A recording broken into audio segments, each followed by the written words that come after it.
Hey folks, Mark and Bob coming at you from Fire Mountain Outdoors. What do we have here, Bob? We've got 3 of these PAP M92 pistols, and our buddy Patrick was good enough to lend us his, and we're going to do some modifications to this today. We're going to take off the thread protector, and we're going to put on a new muzzle device. That's right. So if you're starting out with a basic Zastava like Patrick's, without the arm brace and without the muzzle device, one of the first things you're probably going to want to do is add a muzzle device. So we're going to show you how in this video, so stay tuned.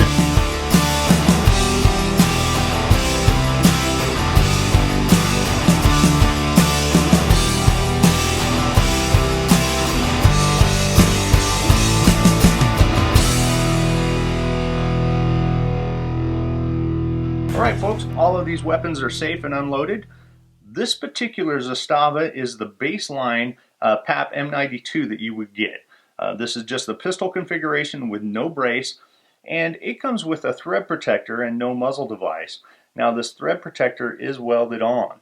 Now one of the things we're going to be doing today, in fact the main thing that we're doing today, is that we're going to show you how you can grind off this weld and remove this thread adapter so that you can add the muzzle device of your choice. Now Patrick has bought a CNC Warrior adapter that goes from the goofy left-hand thread to the more common 5/8 24 that most of your 30 caliber muzzle devices are. So we're going to put this on. This back here is what I call the Dr. Seuss looking crank, just because it looks like something Dr. Seuss designed. And this particular muzzle device is a cool one that we're reviewing for Midwest Industries.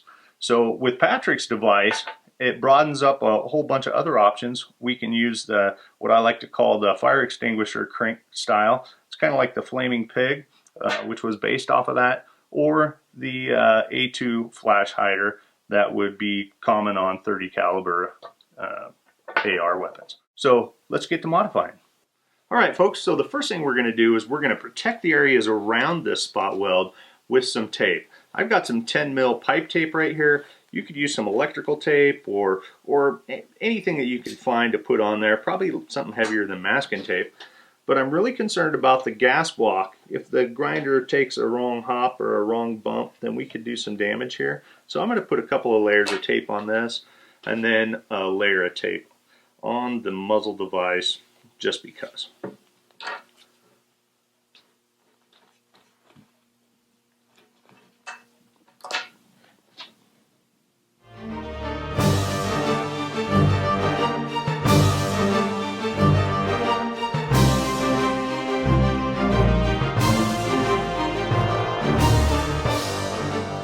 Alright folks, you know, we only got 2 sets of eyes, and you know how I'm a big fan of optics, and I like to be able to see my sights. We're going to protect our eyes by putting on some safety glasses, and we're going to go double check safety, and we're also going to use face guard so that we can protect our face and our eyes. Now what I'm going to be using is this big Metabo grinder. You can use a Dremel. Dremel's probably a better idea, but my Dremel's actually broke, so bigger's better, more power. Alright folks, now what I'm going to do here is I'm going to grind, and I'm going to cheat more towards the thread protector side versus the top side when we're doing this. I don't want to gouge too far into the gas block. If we're going to go too far on anything, I want to go to the thread protector, which is going to be kind of a throwaway disposable piece. Now I'm using this big grinder. What I'm going to use is I'm going to use the top handguard to stabilize myself, and then I can just gently ease and work and do some fine work in there. Once again, the weapon's unloaded and we're ready to go, and grinding is starting now. If I can figure out the safety.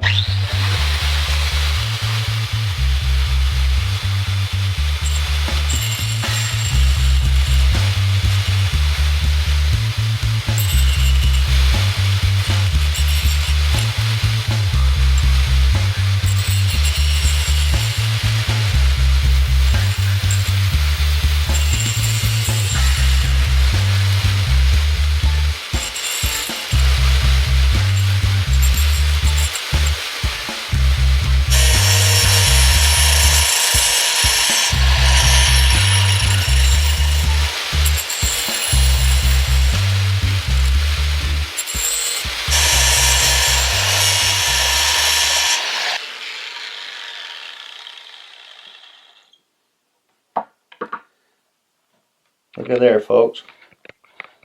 We got free and clear of it. We were able to thread off that thread protector. Let's peel off this tape.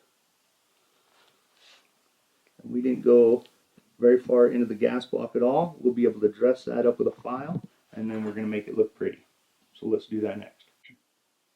Alright, so now we just have a little shiny spot and so a little bit of a high spot from where a little edge of the weld was still intact, and we're just going to take a fine single cut file, and we're going to file this down, get that high spot out of there.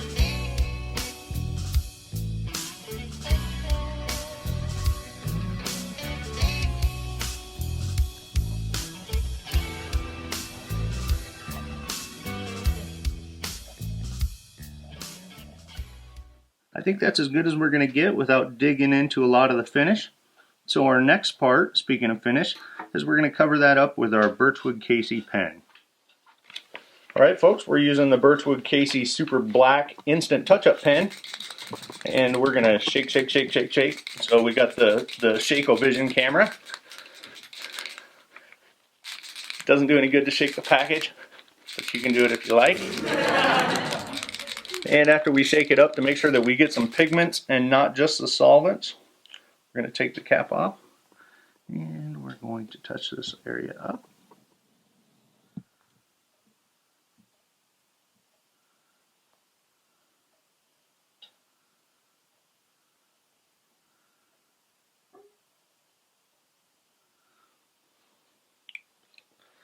And there we have it. You know, most of this is going to be behind the new thread protector and the adapter. If we used one of the other boosters, that bulk would cover up all of this. With this particular adapter, it's a little bit skinnier, so it's still exposed, so it's a good idea to cover that up like we did.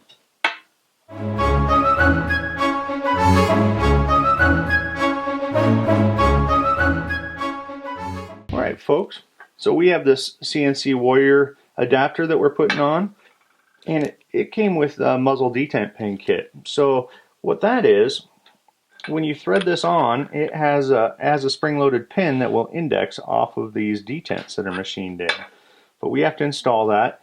This kit consists of 3 parts. We've got the pin, we've got a spring, and then we've got the roll pin that is going to secure it so it doesn't spring out when we don't want it to. Now we can see that the roll pin is off center and it's towards the top, and that this has a machined groove that we're going to engage with that. So we want to aim that groove upwards like this.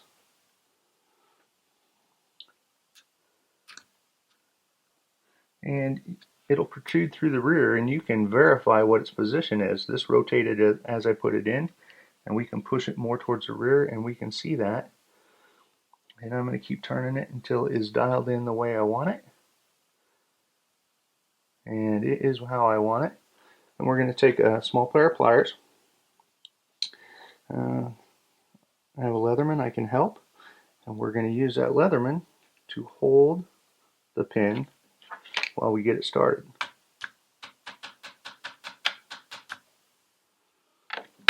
Now hopefully we can get it started so that we can now use a little drift. We're going to punch that in.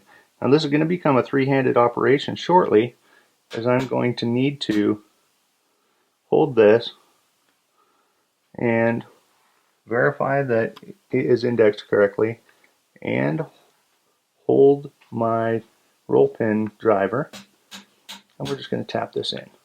Now once you get it past a certain point where it's retaining the pin, then I don't need to hold this pin in anymore. I can drive this in the rest of the way.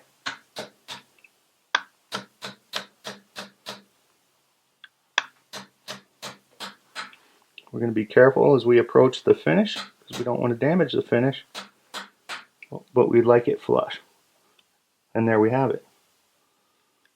Now our pin is spring loaded, and it doesn't fly out because it's retained by the pin, and we can install this adapter or whatever muzzle device that you chose, like the Midwest Industries one or the Dr. Seuss Crank-Off style.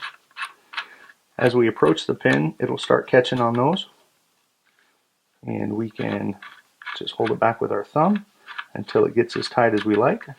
Normally it's going to be rather tight to keep it short, and then we index it on the pin, and now that pin will keep your muzzle device from rotating.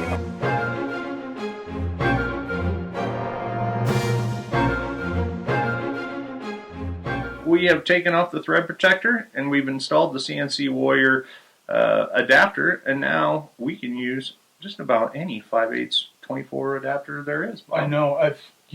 We've got the awesome Noveski style, crank off 4-piece. That's going to go right on there. The fire extinguisher, as we call that here. And look at that. You can do right hand twist on that. Feels weird. It feels normal, Bob.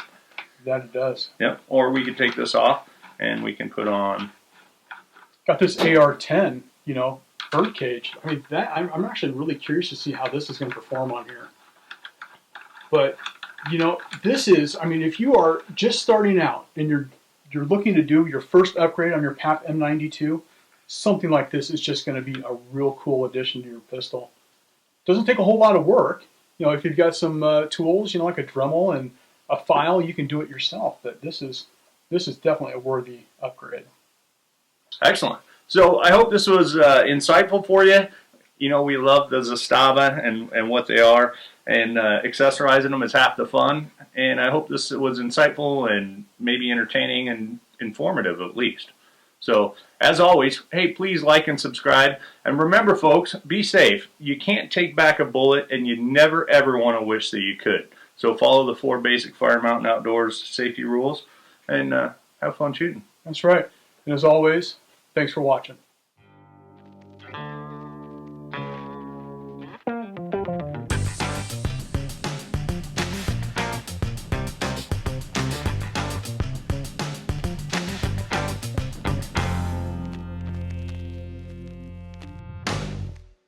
All right, folks, here we've got Patrick, and he is going to be shooting the PAP M92 with his CNC Warrior adapter, and we're running a standard A2 bird cage in the 5/8 by 24 muzzle device. We're going to look at the flame signature out of that.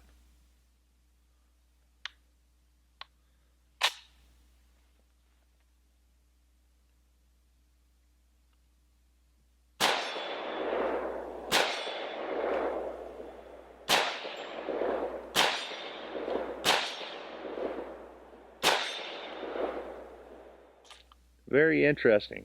I noticed that the fireball started well beyond the end of the muzzle, unlike any of the other muzzle devices. Seemed like it was a good 6 inches at least in front of it, maybe a little bit further. Yep. But it was a smaller, more dispersed ball. Yeah. Yeah.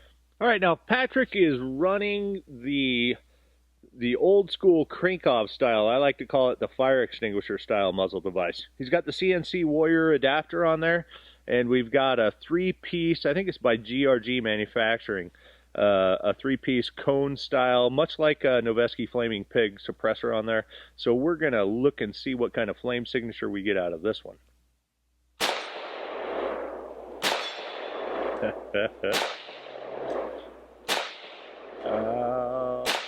I see no fire.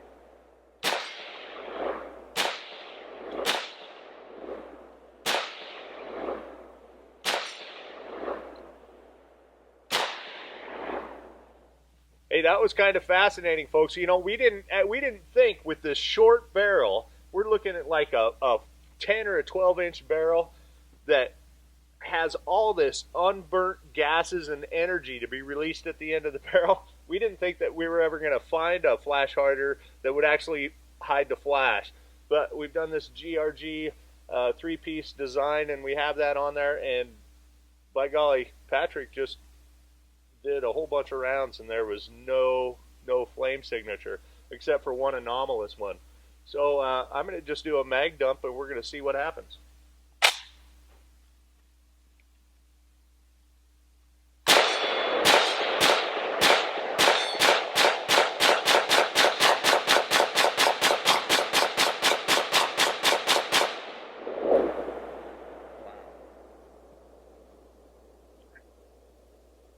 Well, that was fun. We got some smoke going on. We'll have to review the video and see what you saw. I think I saw a couple of flashes there out of it, but I think it was really effective as a flash hider.